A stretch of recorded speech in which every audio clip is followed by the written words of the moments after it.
Welcome to Holy Koolaid Live. I'm joined today by Michael Jones of the Inspiring Philosophy YouTube channel. He's one of the largest theist YouTube channels that deals with apologetics, and he has never come to an intellectual debate unarmed.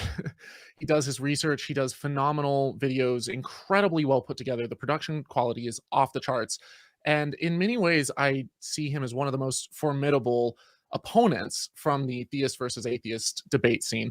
Today, we're not so much going for a me versus you tossing facts at each other, although there will be some of that just inevitably.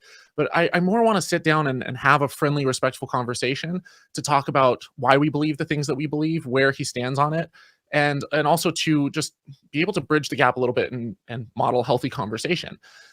I wasn't planning to do this talk, but unfortunately, last night around, I don't know, 10 or 11 p.m. I was coming home on my motorcycle and I got rear-ended, flew up over the hood of the car. My bike was totaled.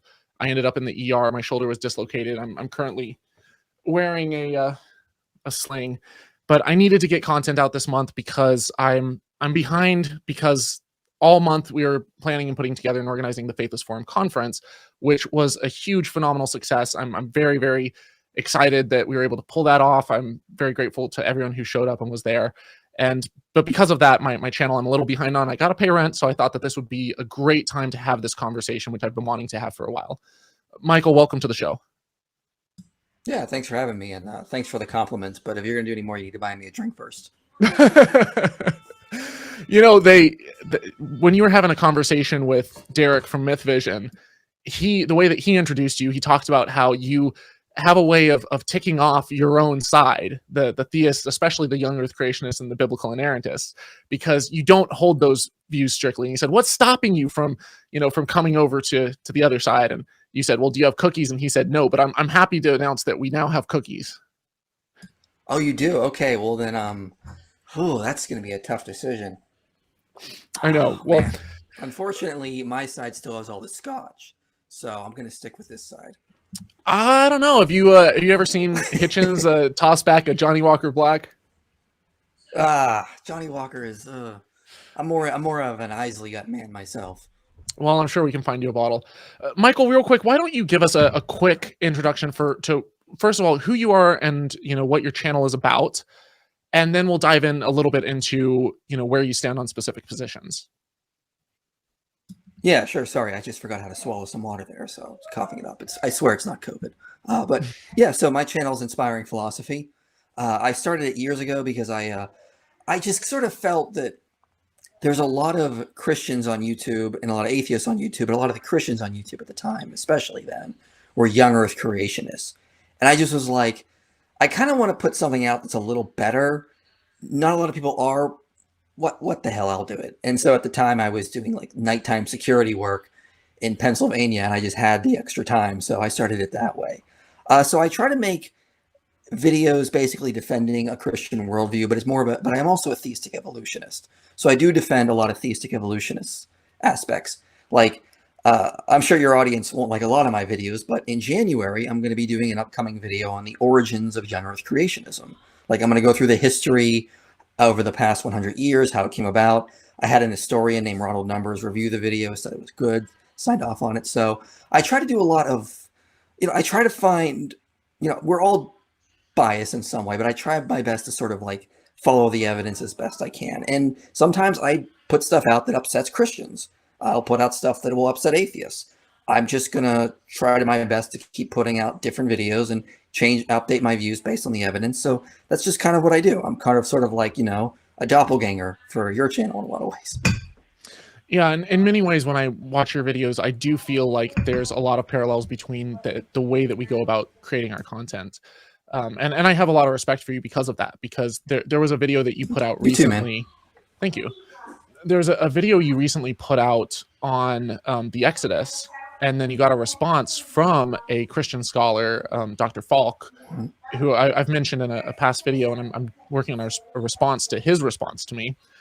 But he did a analysis of your video where he broke it down, and you took the video down after that because you were standing behind a position where there was probably an Exodus, around the 1400s BCE, kind of an early date for the Exodus, and he picked that apart, and you changed your position on that, and that takes a lot to do. So I respect that.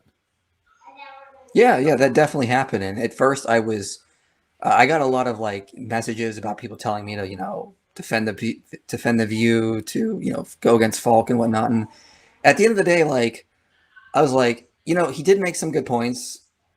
I didn't agree with the approach, but at the same time, I got to try to be honest. And I don't want to suddenly, I tell people all the time, follow the evidence where it leads. And if I'm now convinced that the evidence is pointing away from this thing I worked a lot on, I gotta humble myself, and I gotta do that, as hard as it's gonna be.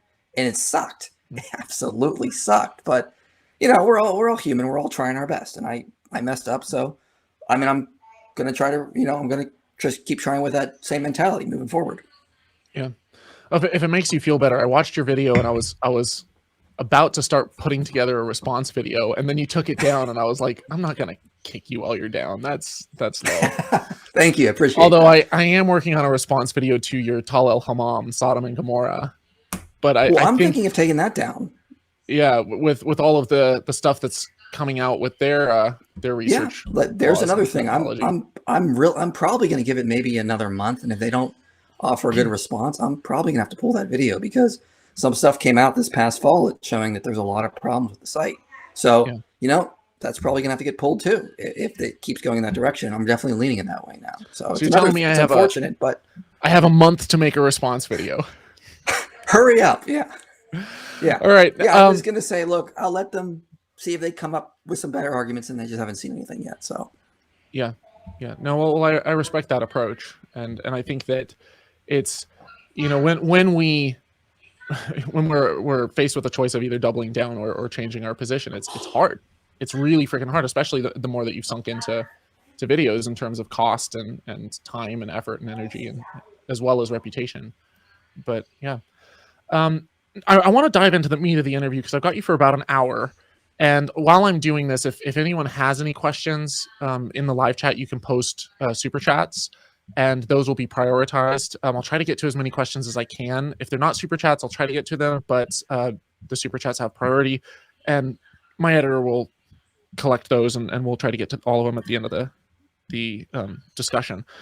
But real quick, you said you're not a young Earth creationist. Where do you stand on Genesis and the stories that are held in Genesis? Are they complete myth? Are they likely based on a nugget of truth? What's your stance on that? Well, my view is generally going to be aligned with scholars like John Walton, Gordon Wenham to a degree. So generally, it's the idea that, yes, there is history there, but that's not what the biblical author's main point is. They're going to paint... they're going to use oral traditions that were handed down to them, and they're going to try to use that for theological messaging. So I was listening to an interview with a scholar who I don't agree a lot on. His name is Joel Baden. And he was talking about the Exodus, and he said, if you talk to Jews, Reformed or Orthodox, they might say, yeah, the Exodus happened, but that's not the important question. The important question is, what is God trying to teach us through these events? And what's interesting is I've read Walton a lot, and he says a lot of the same stuff. It's like, you can make a case that these things happen, but they're always going to be interpreted through a theological lens. They're always going to be coming through to us to the authors are trying to say, what is God sort of doing through this? So yeah, I believe there was an historical Adam and Eve, but can I prove that? No. And that's not even the main point of Genesis 1 to 11. The main point is going to be the theological messaging the later Israelite authors are trying to give us through this story. So I don't know if I like the category of saying it's myth or history. I don't think the ancient authors were thinking in these modern genre type things. I think they were thinking more in terms of like, how can I use this story? Did it happen? Well, sure, I believe it happened, but I want to use this story that's been handed out as for something more important. So I think that's kind of vague. I'll give you that. I kind of gave you a vague answer, but I feel like we're not asking the right questions when we look at Genesis 1 to 11. Well, but doesn't it matter though if it was historical or not? Because if God has messages that he wants to use and that he wants to teach us through the stories, wouldn't it, in a way, if it didn't actually happen and it's not like an actual historical description of events, then couldn't God just use Aesop's fables or something like that that's clear fiction, and it would have the same type of value as the Bible? Well, I mean, I'm kind of confused on your question there. Like, could God use fiction? I mean, well, Well, let me clarify. If let's say that it didn't happen, and that there was no Garden of Eden, there was no snake, there was no original sin, no Exodus, no Abraham, and that these stories were just concocted. Why did God select the Bible? Why did he choose that as his story if it's just based off of things that didn't even happen? It seems like it would have more sticking power and more authority if it was actually based off of true events, because God could have picked true events, or he could have picked things that didn't happen. To me, that's it seems like something that really would matter. yeah, I see where you're coming from. And yeah, I do think, as I said, I do think there was an historical Adam and Eve. I do think these stories are based on reliable oral traditions that were handed down. What do you mean by that? But at the When you say same historic? time, Oh, I'll what was let you that? finish the thought, and I'll circle back. Yeah. So like, yeah, I definitely think that, but I don't see the split there that they sort of have to happen to have meaning. Like I do think they did, and I think for some, like the fall with Adam and Eve is very important, especially for New Testament theology. Mhm. But I mean, like for example, I get a lot of slack for this, but I don't think Job, for example, is based on a real historical event. I think Mhm. it's more similar in the same ballpark of like Jesus's parables. You know, Jesus taught we can get a lot of really good information from the parable of the Good Samaritan or the parable of the prodigal son. They didn't need to happen for us to be able to get a lot of good theological messaging through them. So even if like it turned out like, yes, the Exodus never happened, these stories are all false. And again, I definitely don't think that's the case. I think they did. But if it didn't, I don't think it would really affect my Christian worldview, because I would just be like, yeah, that's the ancient Israelite authors were doing something with theological messaging. But you know, I guess I just don't really see that as a big issue. But at the same time, for New Testament theology, of course, it's very important for Adam and Eve to be an historical person. I Mhm. think the fact that the biblical authors are using genealogies strongly implies they're giving this idea that these were historical people that are handed down to us. And so, yeah, I don't.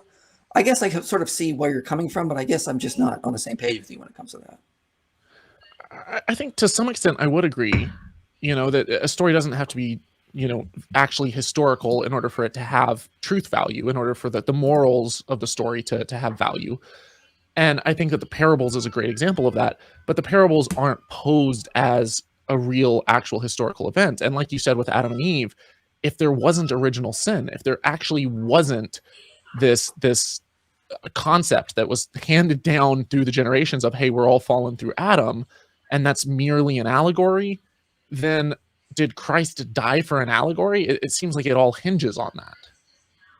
Right, right. I totally agree. But I mean, like, what do we mean by original sin, for example? So, like, where are you coming at from this? Does this have to be like, because when I did a Genesis 1 to 11 series where I went through Genesis 1 to 11 in like 15 videos. Mhm. And the way the New Testament sort of like sets up Adam, it sets him up like the first priest. So Adam was the priest that failed, Jesus was the priest that succeeded.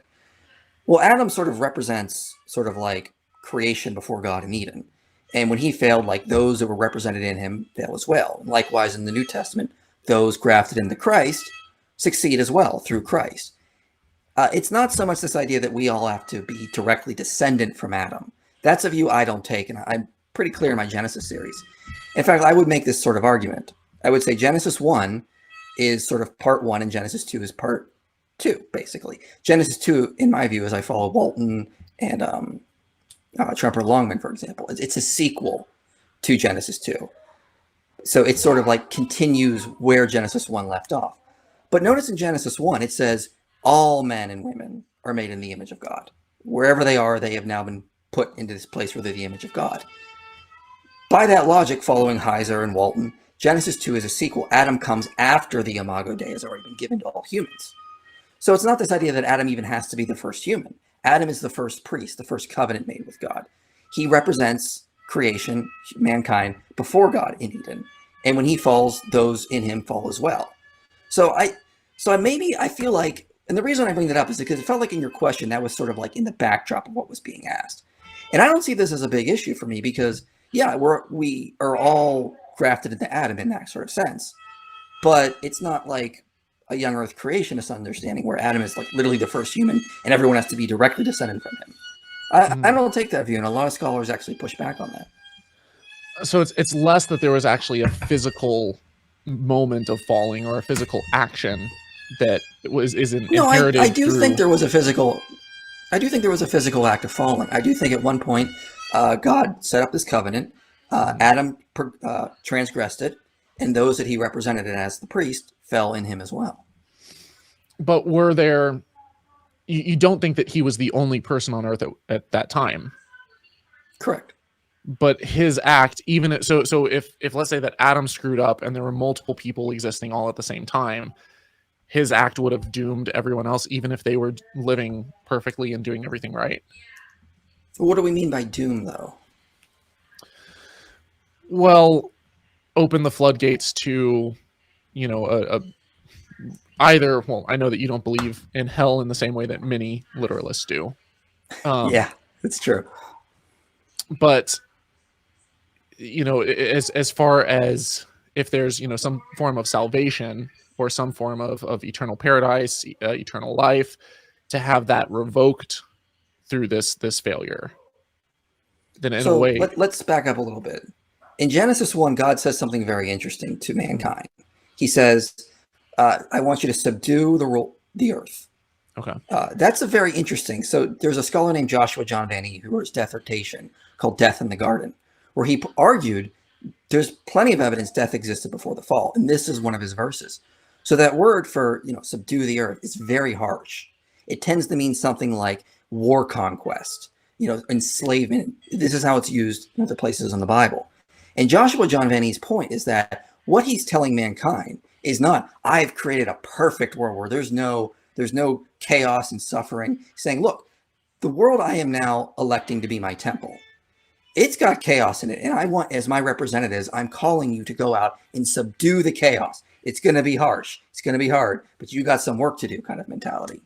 So that sort of sets up a whole new understanding of Genesis and what we get from the traditional Ken Ham understanding of it at all. And so, Walton sort of talks a little bit about this as well. I know Robert Homestead talks a little bit about this, but the dissertation, Death in the Garden, is a pretty good place to start. And so his point basically is that basically Adam is sort of set up to be sort of this first priest. Like God is going to start taking the earth and making it better. He's going to use mankind to sort of make it better, to turn it into Eden. Well, they failed. They decided they wanted to be their own center of knowledge, their own center of wisdom, and they transgressed the covenant with God. So he sort of exiled them out to see what the actual consequences of them are. And so the general thought then is that mankind sort of degrades itself up to Genesis 1 to 11, and then God starts to bring them back, and then eventually you get that final fulfillment in Christ sort of thing.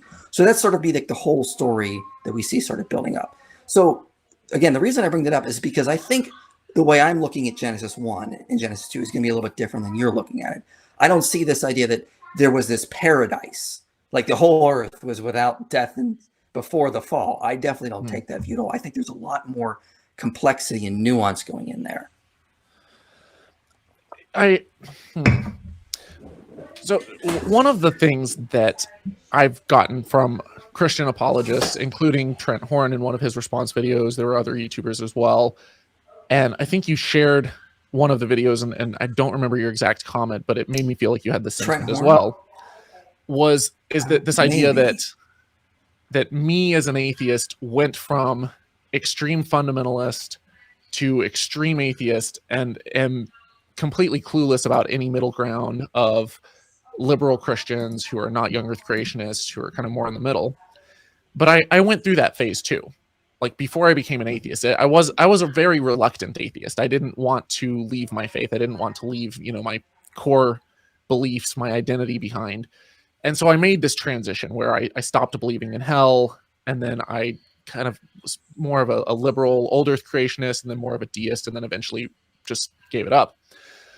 But I don't so much have a problem with the form of Christianity that you hold in terms of seeing that it's harmful, as harmful as, say, Ken Ham, or someone who's straight up denying scientific facts, or people who are trying to legislate policies, public policies for everyone from literal interpretations of, biblical law.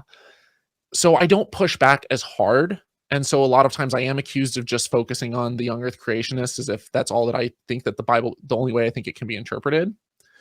But I'm very much aware that that's not the case. Where I would push back though against someone like you, like yourself, would be if you're looking at Genesis and you're saying, okay, it's a lot more complicated. There's elements of it that are, more poetic, or they have metaphor or deeper meanings. I'm perfectly happy to accept that. But why then take the Bible and elevate it to a status above other works of literature at the time that share a lot of commonalities, whether it's, the Epic of Gilgamesh or the Sumerian flood myths and creation stories, the Egyptian creation stories, that if you spend a lot of time studying them, you'll find similar parallels or you'll find similar values. Why do you hold the Bible to a different standard, and how would you be able to why do you have a difference there? Like, is there an outsider's test of faith where you can say the Bible really has something special, some secret sauce?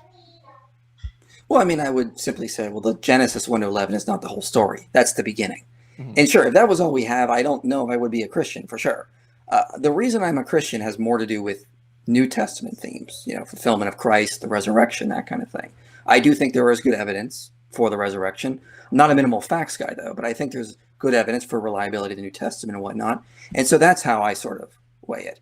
So, yeah, I totally see where you're coming from. If it was, but it was just Genesis 1 to 11, yeah, that's not a full picture of what the theology is. I mean, the meat is going to be in, of course, the New Testament, where you're going to get far more stuff. And also, yeah, I fully acknowledge there are similarities. Like in my Genesis 1 to 11 series, I mentioned Gilgamesh, I mentioned Enuma-Elish. There are definitely similarities there. So, but I mean, like, it's also, I don't see that as a big issue because I just see them drawing from the same cultural river. Like, they're going to be pulling things and understandings of things from their same background the same way we would. So but again, even, so the full question even is, even if it's cultures that are completely isolated and that developed their myths and their cultural ideas centuries later, you might look at creation myths among Aztecs or among groups that are completely separate from each other, and they might still have similar, because human psychology is similar, they might have similar parallels. And so that's where I kind of push back against that. Well, I'm not sure what you mean by that, though, because just because there are other civilizations that have their own myths and whatnot, I'm confused on how that relates to the biblical worldview, because I would say we got to judge these on a case-by-case basis. Like, I'm not going to dismiss, Hinduism for the same reason I'm not a Muslim. There's going to be different arguments there. I'm not going to say, the reason I'm a Christian is because of other specific arguments. So I would push back against that broad generalizing there. Sure, there's going to be all sorts of people that have their stories and their legends and whatnot. But I mean, the reason I'm going to be a Christian is because specific evidence for Christianity supports it.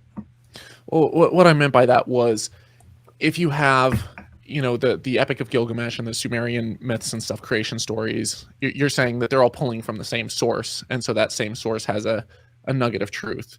And I'm saying, even if they're not, even if you have another civilization that's completely isolated from them and has been for tens of thousands of years, then, which we can do DNA studies to trace that and show when they split off. And even if that's the case and they're coming up with them independently, and that they're not connected to the same core story, they're not influencing each other, you can still find elements of value and of more morality and stuff that we can pull from. And so if instead of me using the Sumerian stories as the example, if I used a different one to apply the same question to you, then what would it be about Christianity that makes it be set apart? And it sounds like you're saying it has more to do with the New Testament. Oh, I mean, absolutely. I mean, Paul's very clear. The foundation of our faith is the resurrection itself. I would also argue that there is some good evidence for historicity for the whole Bible in general. I'm laying a lot of that research out, and I'm going to go through it in some upcoming videos and whatnot. But yeah, I think there's some. But I mean, even if I could argue the Exodus happened, and prove it, that wouldn't mean I'm a Christian, obviously, because that could still be compatible with Judaism or Islam. However, the reason I'm a Christian is specifically because of resurrection, New Testament reliability, these kinds of things. I think that's going to be the foundation of any Christian's faith, as it should be. So then if you're looking at New Testament scholarship, what would you say when it comes to, because I've pushed back a little bit on mythicism, and I've gotten some flack from atheists for it, where, you know, I just had Bart Ehrman on my channel a little bit ago, and I'm about to release a video where he responds to some of the comments. But when I pushed back against mythicism, I think that there probably was a person named Jesus, probably a guy from Nazareth who had disciples, and he was most likely executed for insurrection. But I would draw the line when it comes to the miraculous and when it comes to rising from the dead and stuff. I don't feel like there's enough there. I feel like it's not even so much I feel, it's that the text that we don't have anything surviving, any extant copies from the 1st century BCE, or not BCE, sorry, CE. We don't have, you know, we have scraps and fragments, like a handful of fragments from the 2nd century of the Gospels. And so to me, this is kind of what we would expect with any kind of, you know, cult or religion to have, you know, paper degrades and, you know, cults spring up and things like that. But if it was really divine, and if it was, you know, divinely inspired, there should be divine preservation as well. And I don't see that. I think that's a standard that I don't see. It just seems like a weird standard to even say, like, you know, if this is true, it's got to be divinely preserved for 2,000 years, like the original copies or something. You know, I don't. That seems like you're sort of thrusting a standard onto the text that it never even claimed that it had to set. I would say there's a lot of good internal evidence to argue for the reliability of the New Testament. I would say there's a lot of good internal clues to say that it sort of goes back to what they would have written. I mean, a lot of scholars talk about the fact that based on the manuscripts we have, you know, even Bart Ehrman will acknowledge there's no evidence that any sort of doctrines have changed. Sure, there definitely has been scribes that have changed things. They have reworded things, but go ahead. Yeah, what is it? I'm not sure that he would hold that, because I mean, he's in his book Misquoting Jesus, he talks about specific passages that were altered that argue strongly for the Trinity, and you have passages that were. Well, here's the thing though about that is that doesn't. There are some passages, like there's one in John, for example. I think it's like John 1:16. But the Trinity does not stand alone on like one verse. There's a collection of verses. And like when Dan Wallace has debated Bart Ehrman, he has put a quote from Bart Ehrman's own work up on the screen and says, look, you've acknowledged no core doctrines of Christianity have changed. And Bart Ehrman never really disputed that in that sense.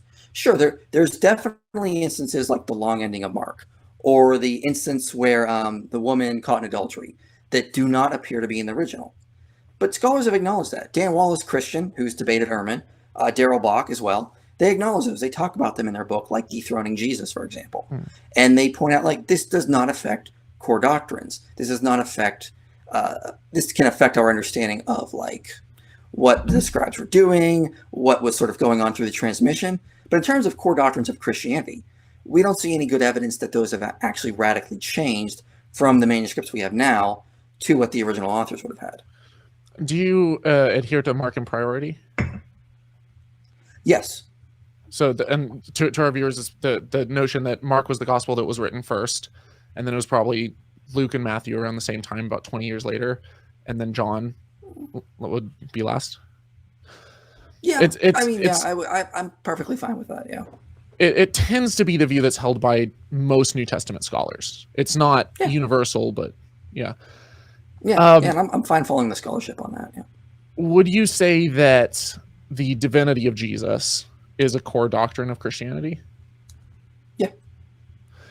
So when you start analyzing the earliest mentions of Jesus in Mark, and you start looking at the way that he was viewed by the author of the Gospel of Mark, there's very little to indicate whatsoever that Jesus claimed to be divine, that he claimed to be God.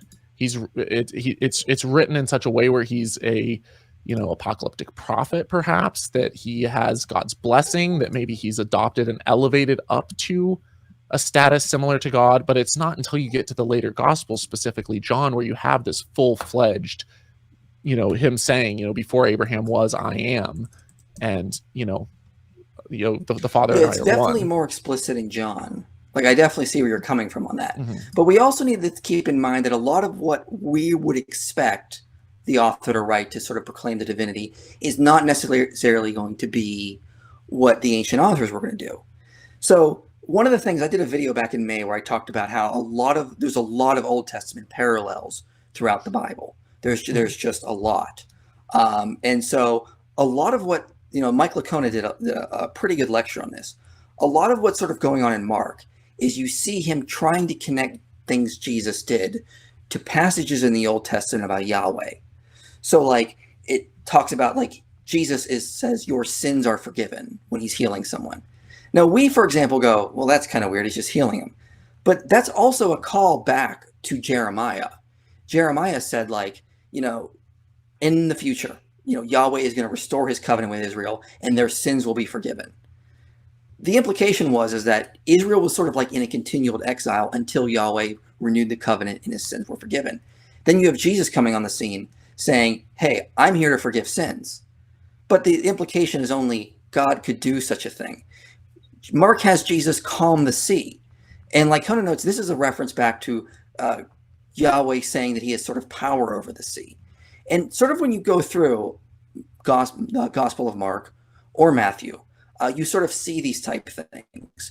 You see that the way Mark talks about Jesus coming into Jerusalem, he's sort of being carried on an animal and then being taken to the temple. This is also a sign of divinity.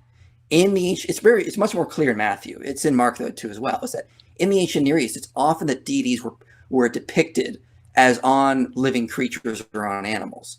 In the Old Testament, Yahweh is as well. He's depicted on a throne being carried by living animals. And then in the ancient Near East, you had this sort of idea that the deity would sort of return to the temple on their throne of living animals. I'm going to probably do a video on this specifically around March or so. I got to finish getting all my thoughts together on it.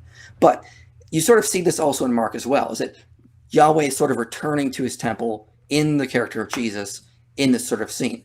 So I do think Mark actually does proclaim the divinity of Christ throughout his gospel. It's just subtle because he's doing it in his cultural context. And the way they would do that is like, Jesus is doing this and it's what Yahweh would have done, or it echoes Yahweh in the Old Testament. Jesus is doing this miracle to sort of echo to show his power as Yahweh kind of thing. So I do sort of see that. And yeah, it's definitely more explicit in John, no doubt, but it's not absent there. I would push back on some of that in that, one, you were saying calming the sea, that was something that, Yahweh would do. And yet you have all throughout the Old Testament, you have Moses parting the Red Sea and he wasn't divine. You have, when Joshua crosses the Jordan River, it parts. He wasn't divine. You have, was it Elisha or Elijah that made the axe head float that fell into the water? He wasn't divine. You have these instances of like control over the weather where they're drawing these parallels to, and Jesus comes up and and he has like Elijah on one side and he's got Moses on the other. And it's this parallel between like, here is this great prophet. And as far as divinity goes, you said, riding in on an animal. And yet the very passage that Matthew harkens back to when he talks about, behold, you have the Messiah coming in riding on a donkey, on the colt, the foal of a donkey. That passage was later taken by Matthew as a reference to Jesus. But when you look at it in its original context, it's very clear that it's not talking about Jesus. And it's even the notion of a Messiah, the anointed one, it literally meant the king. The Messiah was the anointed one, was like King David. He was anointed with oil and he was made the coming king. And so when you have the Israelites seeing this oppression of, the Romans and before that, the Greeks and the Persians and stuff over them for years, for centuries, then they're crying out for a physical savior, a physical Messiah. So this idea of you're going to have your Messiah coming in, riding on this donkey, it wasn't necessarily a shout out to the divine. Right. And yeah, that's not what I'm really saying. What I'm trying to say is that when they're sort of writing about Jesus, they're echoing very specific passages that scholars will highlight. The sort of, now, I apologize, I don't have them any offhand because we sort of That's okay. like, you know, I mean, I gave you 3 yeah, hours you to know, prep, so it's not really fair. yeah, but you know, this is what they're specifically doing is they're echoing very specific passages about Yahweh. They're trying very hard to say, you know, when the Messiah was going to come, he's going to do these sort of things, but he's also going to have sort of powers that would be beyond human understanding, human divine and whatnot. And so they're going to sort of pick very certain passages to sort of show this. I mean, the big one, of course, is the forgiving of sins. N.T. Wright, for example, does a really good job connecting that to the idea that only when this is going to happen, it means Yahweh has returned to the temple. It's very important that this could only happen when Yahweh finally returns. So yeah, I totally agree. There are times that there are trying to paint Jesus like Moses, or they're trying to connect Jesus to Elijah. But they're also going a little one step further in how they're sort of portraying him. And it's a very nuanced, complicated work in how they're doing these sort of Old Testament echoes, that it just goes much further beyond that in that sense. And so when you start going through them all, especially in Mark, and you start seeing them add up over and over again, you definitely get the impression that Mark, at least believed Jesus was more than human, was more than just sort of a prophet. He definitely had some sort of power about him that could not be explained just by his human heritage. And I think if you really get into those details and combine them with the Old Testament stuff, you definitely see this character that this is Yahweh who finally returned to Israel to end our exile from Babylon. With the forgiveness of sins note, I'm kicking myself in the groin here because that was one that specifically that Bart Ehrman addressed in his seminar on Did Jesus Call Himself God? And I'm trying to remember his pushback against it. And just, this is why I don't do live shows, because I don't have time to research stuff. Well, I mean, I don't remember all the specific passages like Conan mentioned either. Yeah, so, I mean, this is what I would say is for the audience, you know, you've presented some good stuff. I presented some good stuff. Go out and study this more. Study both sides, see where that comes.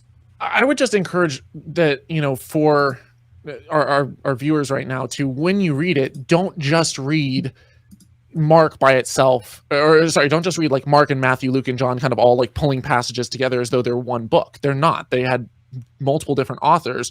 And while with the synoptic gospels, which is Mark, Luke, and Matthew, there are parts that are copied verbatim. So they are pulling, you know, from probably Mark as their source, or one of their sources. You know, at the same time, there's differences, and there's big differences in the way that each portray the stories and portray Jesus and portray specific issues. So I would say read them individually and analyze them individually, and potentially analyze them side by side with each other. That said, we talked a little bit about why it is that you think that the Bible is true, unlike these other instances. To what extent do miracles play a role in your belief in the Bible? Like, is in your conversation with Derek, you said that you don't like how a lot of times atheists and secular scholars will write off miracles as the least possible option. And you push back from a standpoint of, you think that miracles are possible, and you give them, if not equal weight, you at least give them some level of possibility in analyzing the past. Do miracles, do current contemporary accounts of miracles play into your belief in these stories? And if so, why are the Christian ones, why do those have more weight to you than, say, accounts of someone in modern times like Satya Sai Baba allegedly being able to perform miracles in front of people? Sure. So in terms of modern account of miracles, there's nothing specifically like of what I've heard that has sort of led me to be a Christian. Again, it's really the resurrection. It's New Testament theology, sort of coming in from a two-pronged thing. It's one thing, I think the evidence for the resurrection is pretty good. I think it's sufficient. And two, also the understanding of the philosophy coming out of the New Testament. A lot of stuff I talked about in my video on hell, for example. But so specifically, it's again, it's as I said earlier, it's the evidence for the resurrection. I think that's sufficient. I think it is enough to sort of sway me in the way that definitely there is something that happened here. And with a lot of, here's another thing that sort of bothers me. A lot of modern miracle claims definitely happen in settings where people want to hear them. People like this kind of stuff. They like this sensationalism. You don't get the same thing when it comes to the resurrection because you're in a pretty hostile environment from the Romans and the Jews. So right then and there, now that doesn't prove the resurrection. Obviously, you cannot prove historical events, but it does sort of, and it's another one of those factors that factors into the whole cumulative case picture there. And it sort of says, okay, well, if they're going to be saying this, they better know what they're doing, first of all. So that's one way I sort of look at it. And there's other issues as well that I sort of play into that kind of thing. So when in modern miracles, every time I hear one, unless it's going to be something like, I don't know, some Christian claiming in like Afghanistan that he, or some Hindu even claiming that something miraculous happened to him, because that's a hostile environment and he could be, stoned to death for that. You kind of have a similar setup in that ancient world as well. So modern miracles, I'm always like, maybe, but I'm not going to throw my hat in on that. But aren't there instances of people dying for lies all the time? Of course there are. Like there's Muslim martyrs, there's Hindu martyrs, there's Christian martyrs, and they might be in hostile environments and genuinely believe that they experience something supernatural. Right. I don't see how that happening in an environment like that 2,000 years ago lends any more credence to it than happening for other religions today. Well, again, notice what I said. It's only one factor. It wouldn't get me all the way to that. It's just something that's going to make me go, okay, there's something to factor in.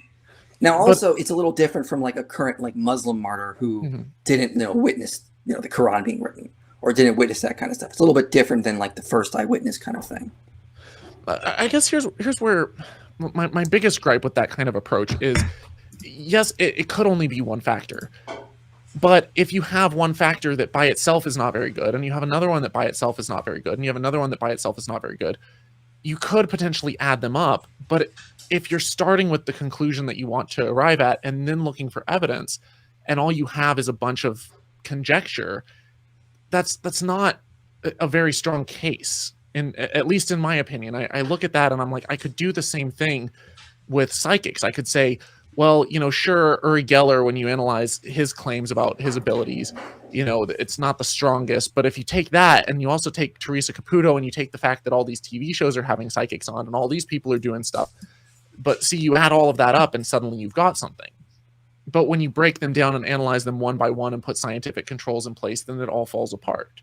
And so that's the same way that I view the New Testament and these accounts of Jesus, is that you might have a lot of elements and aspects that you can add up to make a case, but none of them are very strong or convincing to me.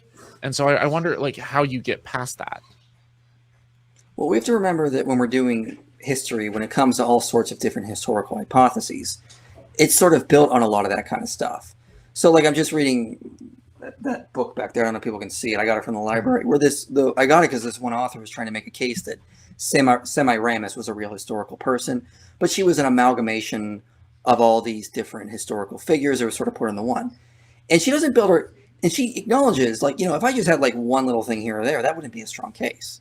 But I have like a collection of like 10 or 12 that sort of add up, that sort of help me build my case. And historians do that all the time when they're sort of putting out an historical hypothesis. So like, let's just put a hypothetical out there. Let's say we wanted to argue that maybe the Egyptians sailed to America. Okay, that probably didn't happen, but let's say we found some Egyptian artifact on the coast of South America. That would be one thing. Let's say we found also an Egyptian text talking about this land across the vast ocean. That'd be another thing. Let's say we also found another Egyptian text mentioning the same thing. Now, in this hypothetical scenario, I don't think any one of those facts would convince me, but if you start building them up, these small little stones, you start to get an historical case that builds up over time. And that's how we sort of do history. We cannot prove, there's so many things we cannot prove with history. Like there's a lot of interesting arguments about how did King Tut die? And there was a debate a while ago about, did he die of natural causes? Was he assassinated? But, historians, when they make a sort of case for that, they take these little historical pieces and they build them up over their cumulative case. And that's the same thing we do with the resurrection. Sure, any one of those pieces by themselves would not be sufficient. But when you take all the little pieces together and put them together, then you have a cumulative case. And that works for any historical area. Well, it does and it doesn't, because you have to operate from within both the framework of the possible and the probable.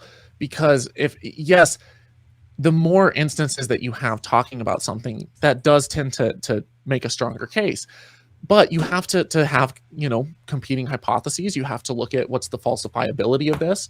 In the case of, an Egyptian artifact, you could say, okay, could this artifact have been brought over later? After people, after America was discovered, is it possible that their writings of a great land across the oceans could have been talking about the Isle of Crete?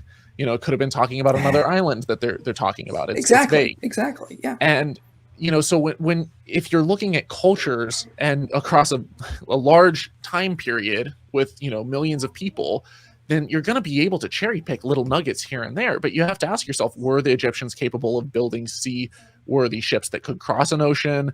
What are these things even possible given what we know? And then you start to kind of come up with a bigger picture.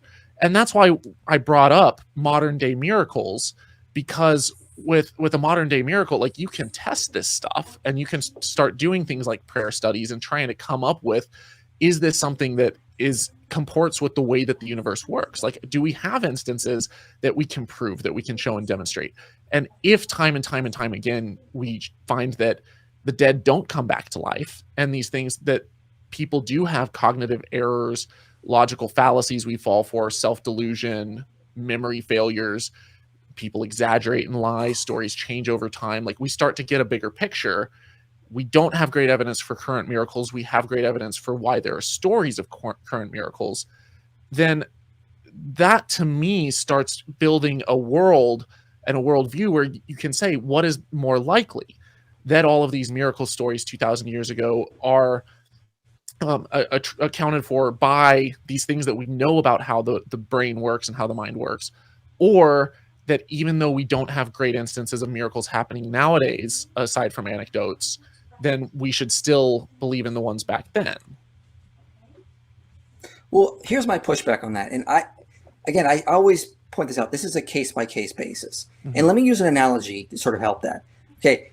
I've seen a lot of conspiracy theorists use sort of similar reasoning with, like, for example, say moon landing stuff. Like, we've got all these examples of people using movie sets. We got all these examples of people making videotapes.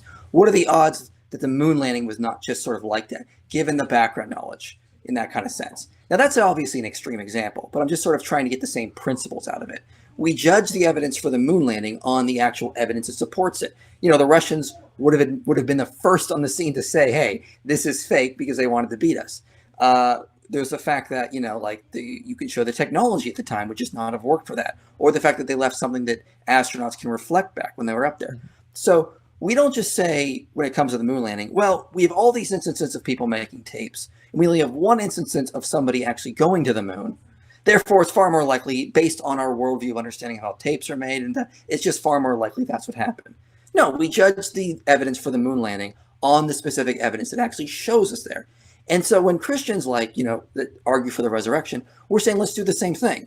Let's not just sort of start with this giant preconceived notion that, well, other miracles have fallen, don't have sufficient evidence, so therefore the resurrection also probably doesn't. Let's look at the evidence specifically for it. And that's the call. The call is actually, let's get into the evidence. Let's get into the text. Let's judge these Gospels and these epistles by Paul like we would any other ancient work. I don't want to take the fundamentalist view where they're already assumed to be true. And I don't want to take an extreme skeptical view where some atheists have come to me and said, we cannot believe anything in the Bible unless it's been proven by another source already. I want to try to come in the middle and be like, let's judge them neutrally, or just judge them by a neutral standard, and then let's see where the evidence leads us. So when it comes to things like that, case-by-case basis. I don't want to make these broad generalizations. In a way, though, with the moon landing, I'm not arguing for Bayesian reasoning. I'm not arguing for just statistically it's more likely because it's happened before, or because it hasn't happened before. I'm with the moon landing, as you explained, you can empirically test and demonstrate it. You can't do that as easily with history unless you have fragments or remnants or something that you can date. Or if you have an actual body, which we wouldn't expect to find in the case of Jesus if he resurrected. But when you start having this standard of all of a sudden now everything is on the table, even the miraculous, even the supernatural, even things that don't comport with the way that we've tested and shown the world to work, then in a way how is that not special pleading that you're Well, having this different you're having this what do you mean different by how the standard? world works? Sorry, we're there's a delay, so we keep talking over each It's other. okay. Yeah, I mean, like, well, what do you mean how the world works? I mean, if you would go back to the 19th century and you would talk to them about quantum tunneling, they would say that's magic. That sort of crap doesn't happen. We're always learning new ways the world works. We're always finding new things. We still don't even have, a theory of everything to sort of rectify quantum mechanics with gravity in that sort of sense. So, I mean, we know general principles about how things sort of work. But again, I would not sort of throw my hat on that because we're explaining natural principles. By definition, the resurrection is not going to be in line with natural laws because it's supposed to be something that's caused by an agent outside of the natural world. So sure, I don't believe Jesus naturally rose from the dead. I think it was act of a divine agent. What I mean when I say how the world worked or how the world works, I'm not saying that scientists have figured everything out, but over the course of the last several centuries, as scientific methods have developed and progressed, and we have to realize that a lot of this stuff, things like double-blind studies haven't existed for more than 150 years. Things like testing against a placebo, things like publishing in peer-reviewed academic journals is a relatively new concept, and trying to falsify your claims, even forming experiments the way that Mendel did. Like, these are relatively new things. The technology and tools have developed and progressed. But at the same time, as scientists over the course of the last several hundred years or several thousand years, if you go back beyond, Bacon and the scientific method and Cartesian reasoning and whatnot, there's still things that in the macroscopic world, the way that the world works, the way that, if I drop a cup, it falls to the ground. We can perform that experiment a billion times in a row, and it's, gravity is going to work here on Earth, every single time. Once you start, ready? Yeah. What do you think is going to happen? My wife would kill me. But when we're talking about the macroscopic world, scientists are getting better at figuring out why the world operates the way that it does. But the fact that it operates the way that it does hasn't changed. So, for example, Newton's laws of motion, they apply just as much now as they did 300 or 1,000 years ago. We've refined them and gotten them more accurate as Einstein has come along. And once we start applying them to the super, super, super big, now that our instruments can actually test and measure things like black holes, or the super, super, super small, and you get into quantum mechanics and you can measure, things like quarks and bosons and what have you, then it's like, yes, we are able to get more precise and we're able to form better theories. But that doesn't mean that the way that we've observed the universe for the last 500 years is just radically changing, and that who knows that maybe it's, there's some person who's going to pop up and have psychic abilities. If that happens, our theories will change. But until that does, and until that can be proven, we can't just accept every possible hypothesis as equally plausible. Well, I agree. Again, I'm not when we argue for the resurrection, we're not arguing against natural law. We're not arguing against the universe works a certain way. We absolutely agree it does. We're arguing that there was an outside agent that sort of changed something at some point that was not going to be accounted for by natural laws. We're not saying the universe sort of changes laws. We're not saying that sort of like things happen that sort of allowed this, that would sort of violate, our known physics. Physics is sort of, it explains the way natural things occur. Now, it's true. I don't want a philosopher to get mad at me. There are different views on how natural laws work. Are they more deeply metaphysical? Do they supervene on the natural world? There's different debates about that, whether or not. And it's also way outside my pay grade and expertise. Yeah, we were talking about it in one of my grad classes recently, and I was like, oh, I don't know where I stand anymore. I'm on that. But we're not, when it comes to something like the resurrection, you're not going to be able to, you would never even be able to do the sort of scientific testing you're asking for, because again, it's not something like that. We're arguing it for from an historical case. And let me also say this. I want the New Testament to be put under quote unquote historical microscope. I want it to be critiqued. I want historians to go through it, find arguments for it, against it, weigh it against different texts, weigh it to get different hypotheses. I mean, like Kona, for example, in his book on the resurrection, weighs the resurrection hypothesis against other hypotheses like Gezeroim, for example. What was it? Maybe I'm misunderstanding his name, but Gerd Ludemann was in there. He's weighing it against these other hypotheses. I want to see that. I'm perfectly fine with that. But I just don't see, like, I guess I don't see where you're coming from when you say, like, you know, the natural world sort of works this way and we know that, you know, dead men don't come back. Yeah, I agree. I would never make that sort of case. The argument is that this would be something that science could not discover through those sort of means. It's an historical case because it would be a divine agent that caused these things. But if, and I guess this really comes down to whether or not you believe that miracles still occur. Because I think it's possible, but I think they're rare. If miracles still occur and God is still interacting with the world in that way, would that not be something that we could test and that we could prove? And if not, and if it hasn't been proven and it hasn't been, you know, shown to, miracles haven't been demonstrated adequately, then I just, that the burden of proof for me hasn't been met. I mean, I hate to go Bible verse on you, but I mean, it's like Jesus said, if they do not believe Moses and the prophets, they don't believe someone who will rise from the dead. Now, hear me out. Let me keep going. We have to think about what, we're not talking about a physical force or some sort of process we could test. Agents, you know, in the general sense would argue we have free will. They're not going to sort of in that standard. And if you look at the interesting debate between philosophers like, say, Graham Oppy or Richard Swinburne, who's a theist, they're debating about what are, you know, things around that. Like, why is God not intervening? He could. Now, I don't have time to go into the complexity or the details of that, but what are God's motives? Does he want to sort of show up and sort of like take people and say, like, prove his existence? Well, if his motives are more something deeper, trying to connect with people, there's a philosopher named Paul Moser who wrote a book called Divine Hiddenness, the new essays. And one of the things he points in there is that God is trying to do something called get cognitively robust theism. He's not trying to get basic theism, because let's just say, use one of the examples I remember from the book. Let's just say, I don't think it was this deity, but let's say Zeus just appeared right now before you and me.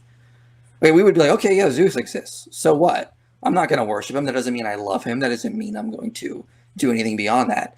And if the God of the Bible is trying to do something more than that, maybe there's something more to the motives, more to the process than that.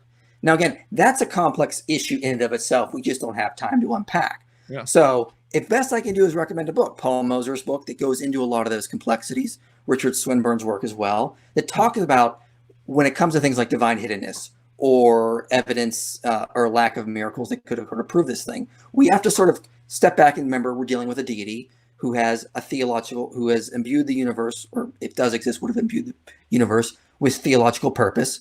And there's more unfolding than just, well, you know, we just need to believe in, you know, basic theism in that sense. Yeah, and we're about out of time. We need to open it up for questions. So I just have one comment on that, and then I'll let you have the last word. No, I don't think that when it comes to divine hiddenness, that simply showing up would be enough for us to, you know, follow and love and worship.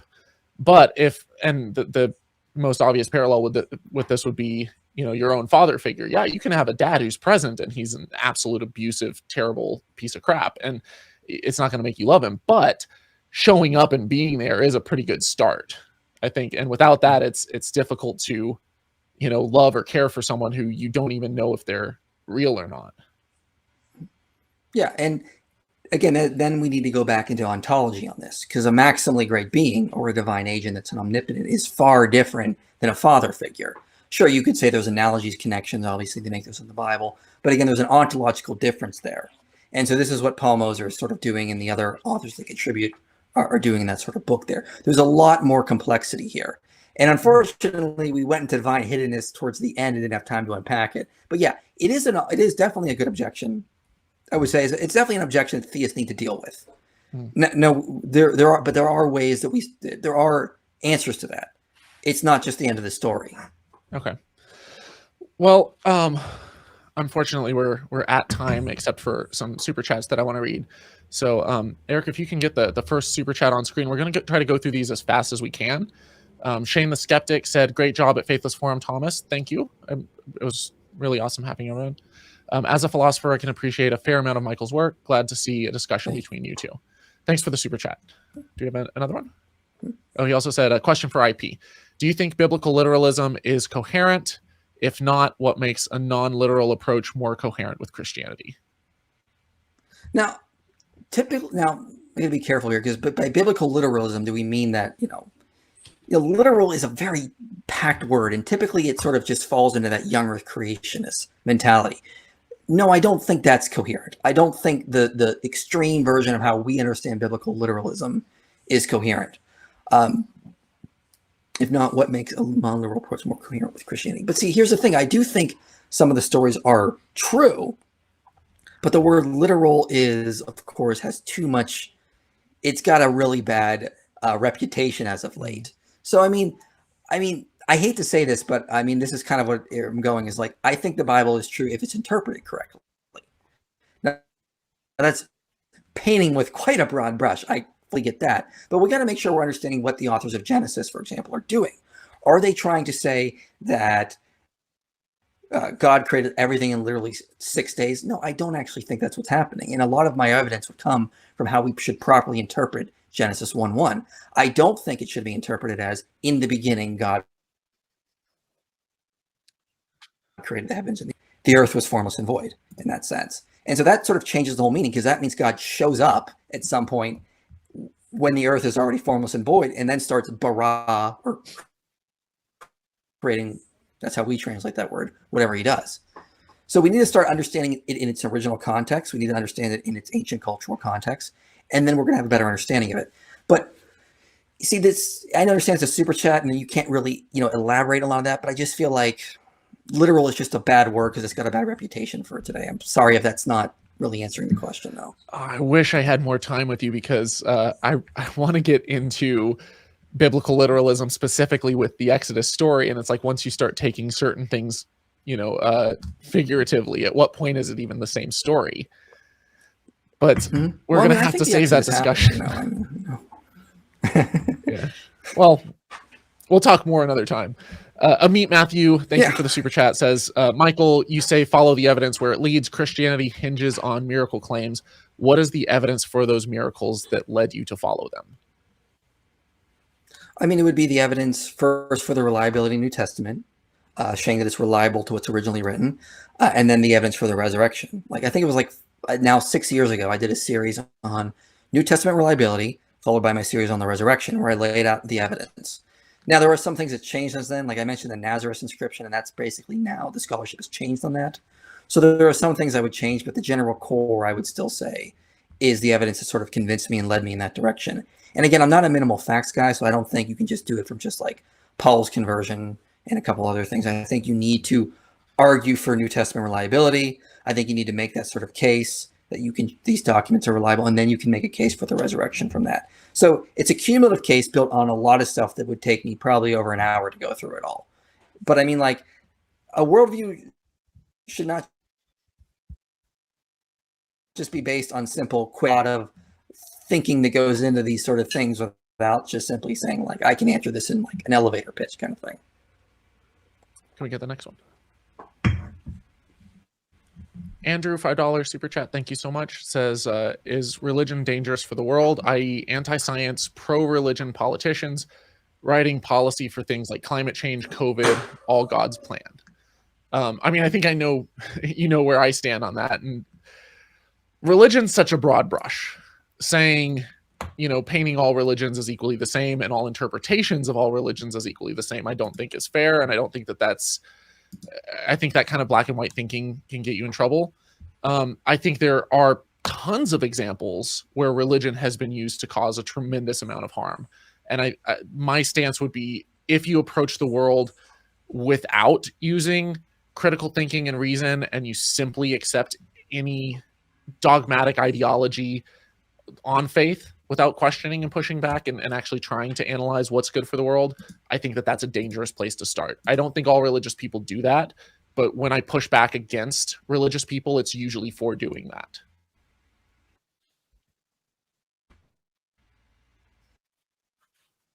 Yeah, I'm on is Christianity dangerous? And I'm going to go through a lot of studies on this.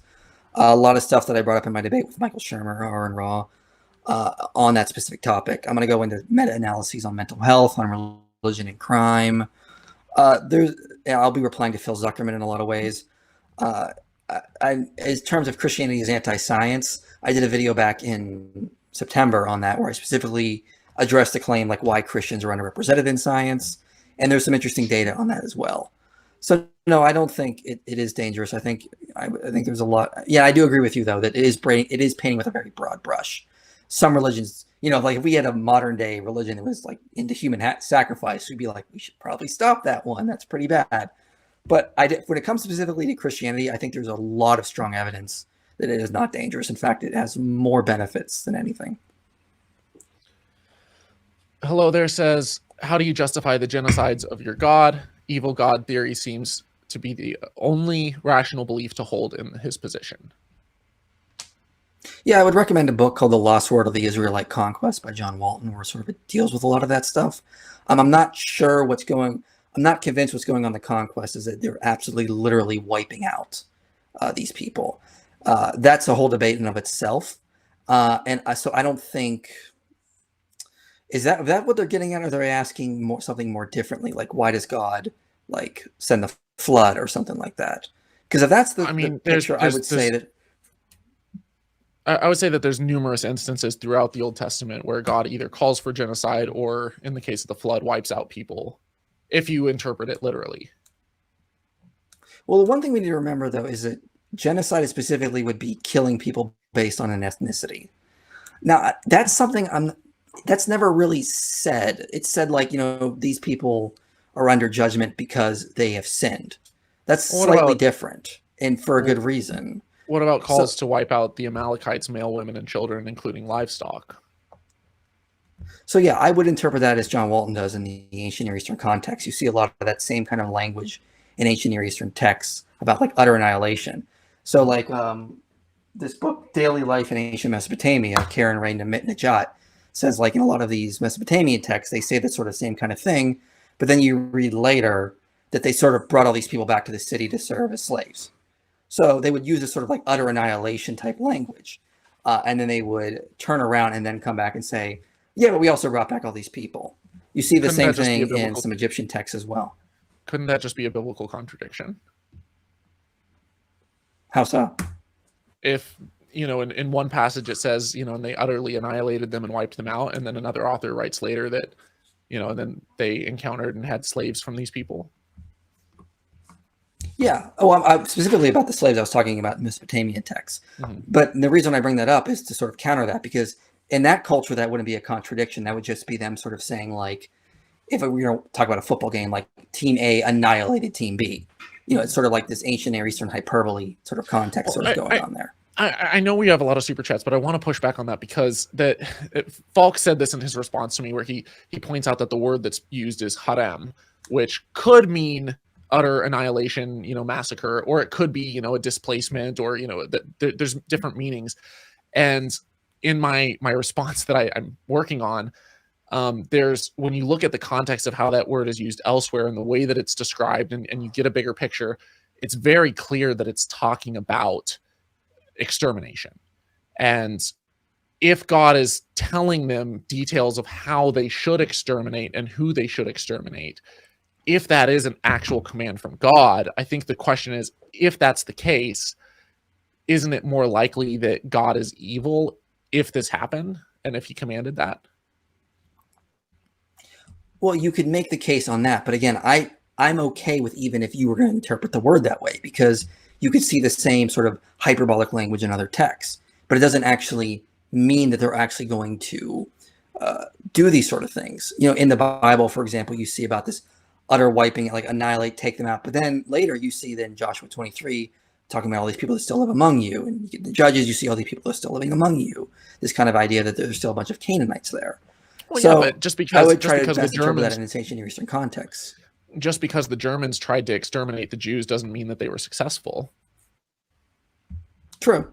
Yeah, I know. But again, I'm trying to interpret it in the context from the ancient Near East. And that's what Walton does in his book as well.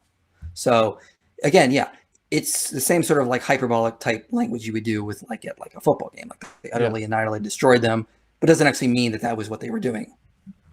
Yeah. I want to push back more, but we got another super chat.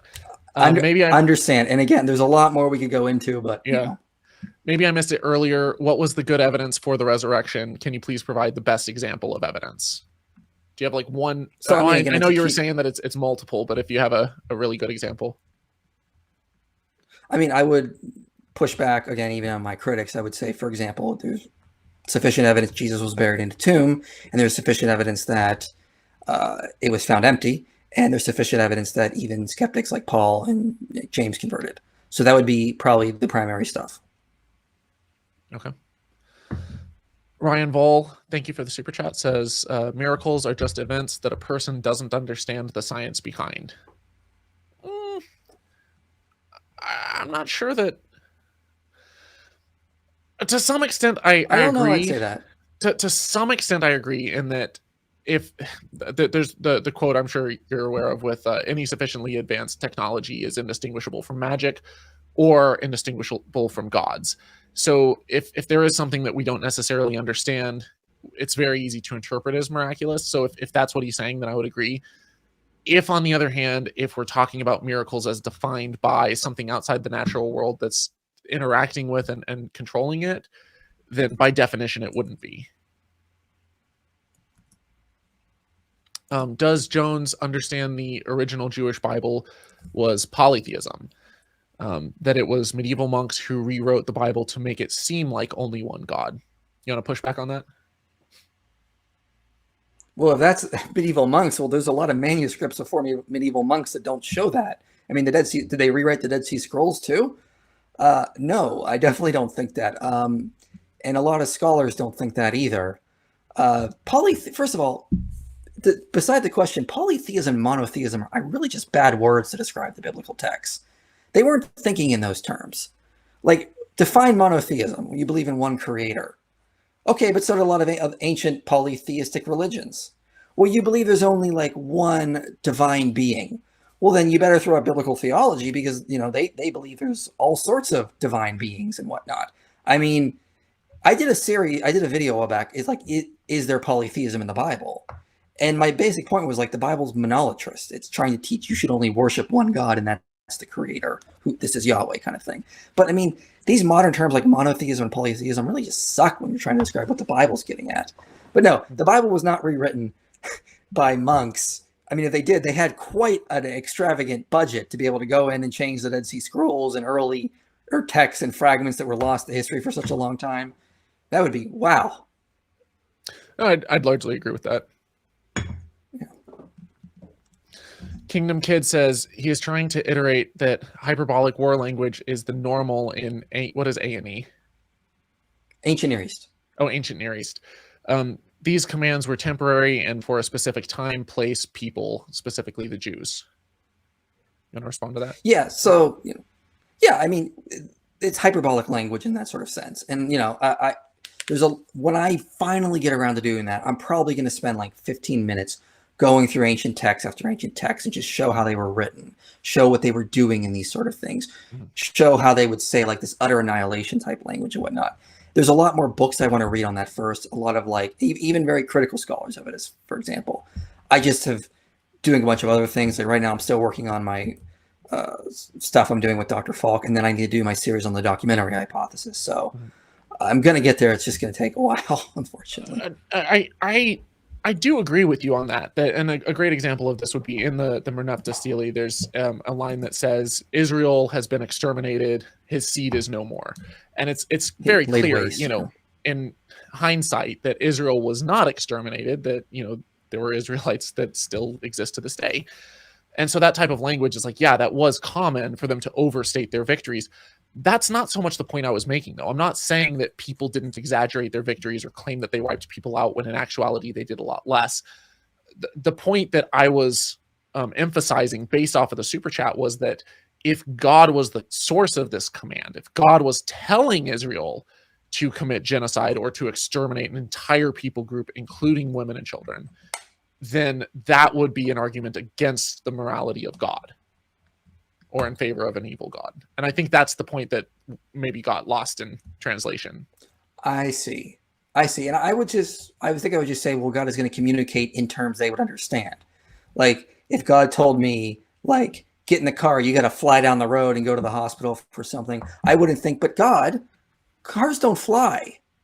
I'd understand he's using terminology I would understand to go really fast.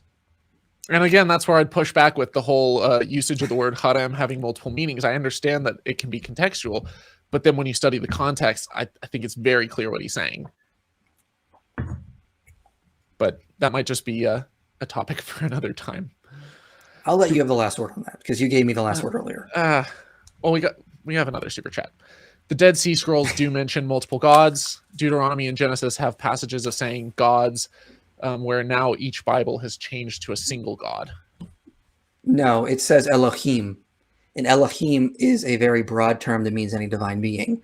Same if you go into like Sumerian, the word dinger would mean multiple divine beings. Same in, I think Akkadian, it's Ilu. They didn't have a term for God per se. And what do we mean by God? Yeah, the Bible says at some point in Exodus, like, I will bring God, Yahweh says, I will bring judgment upon the Egyptian gods. But they don't mean like multiple, like this sort of pantheon is in the Bible and Israel is commanded to worship these multiple gods. As I said earlier, the Bible's monolattrist. It's saying you should only worship Yahweh. Sure, there's multiple divine beings out there. Later in the New Testament, they're interpreted to be demons. But you should only be worshiping this one God who we say is the creator, and everything else is either subordinate to him. So yeah, there's multiple Elohim in the Bible. In fact, I believe even Samuel, when he's the dead spirit that comes up from the necromancer for Saul, he's called an Elohim. There's multiple uses of the term Elohim. It can mean a demon, it can mean a dead person, it can mean Yahweh. It means multiple things. Are you? I'm not actually educated in ancient Hebrew, but I have studied some Turkic languages as well as Russian and stuff, and some Spanish. And oftentimes in languages, linguistically, if you're speaking to someone or referring to them in a respectful way, you'll use a plural version of the word you. Instead of using a singular you, you'll use a plural you. And so is that I don't know if you're educated in ancient Hebrew plural at all, but like a royal plural where it would be like God in the plural sense. Yeah, I mean, God's called Elohim, and that's technically a plural word. So, I mean, I'm not fresh on that specific issue itself, but I mean, like, they sort of use it. They use Elohim for plural and singular. Like, I believe it's Psalm 82, and in one verse, it says like Elohim stands in the council of the Elohim. They're using it singular, and then they're going to a plural right there. So they do this quite often. Yeah. And I mean, I know there are Old Testament scholars who would say that very clearly these early traditions are pulling from polytheistic origins. They'll point to verses like, let us make man in our image, and you shall have no other gods before me. It's talking about gods as if they exist. But I know that that's not necessarily a complete consensus. Yeah, I mean, I'd recommend some stuff by Mark Smith. I remember him writing a lot of, I quoted him a lot of my video is Polytheism in the Bible. So I forget the exact book, but if you go check out that video, you'll get some good sources on that. Yeah. Is it not troubling that Bibles such as the Oxford Annotated and Harper's Collins study with expansive apocryphal and commentaries are not easily available in bookstores, while Bibles with fundamentalist commentaries are? Ooh. Yes, it's horrible. Yes. I hate it. Oh, I go to a bookstore and I'm like, oh, these are horrible in here. In Genesis 1:16, does Michael believe that the Bible God created all of what is in space? In 1995, the Hubble telescope discovered 100 million billion stars. Still believe in Genesis 1:16? No, my view of Genesis 1 is not material creation. It's a temple inauguration. This is God inaugurating the temple, the earth to be, the whole cosmos to be his temple. It's actually not, I follow John Walton on this, it's not even about material creation. And I even go a little further than Walton in that I say that Genesis 1:1 should not be translated as in the beginning. It should be when. So to give you an example, if I said, in the morning I woke up, well, that's a complete sentence. But if I said, when I woke up, well, you're expecting me to finish the sentence. So if you translate Genesis 1:1 with the dependent clause, you get, when God began to create the heavens and the earth, comma, or continuation on the verse 2, the earth was formless and void. So when God shows up to begin bara on the heavens and the earth, it was already formless and void there. So it's sort of something that sort of happens after. Now, there are other places the Bible clearly says God created all things. It's clearly in the New Testament, but that's not what the author of Genesis 1 cares about. Ancient authors didn't care about the same things we did. They didn't care about where space, time, and matter came from. They cared about who was reigning, who was in control of the cosmos. These types of questions were on their mind. And so the same thing is going to be happening when it comes to the authors of Genesis 1. All right, we've got time for just a couple more, and then I got to let you run. Why not Saul removed as king for not following God's command of genocide? Not exactly. Why was Saul not removed as king for not following God's command of genocide? Why was Saul not removed as king? The question sort of phrased a little awkward. I'm kind of having a hard time understanding it. Alan, if you want to clarify your question in the chat, Eric, if you could just post it in our live chat and just keep an eye out for Alan's response to that one. Rick J says, curious to know both your views on Job 26:7. He stretcheth out the north over the empty place and hangeth the earth upon nothing. How did the Bible know this, or was this a later translation?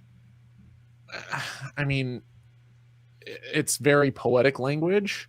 It's not exactly specific. It's not like he's giving like a detailed, accurate description of, the G-force or of, quantum mechanics or something. It's just, okay, he hangeth the earth upon nothing.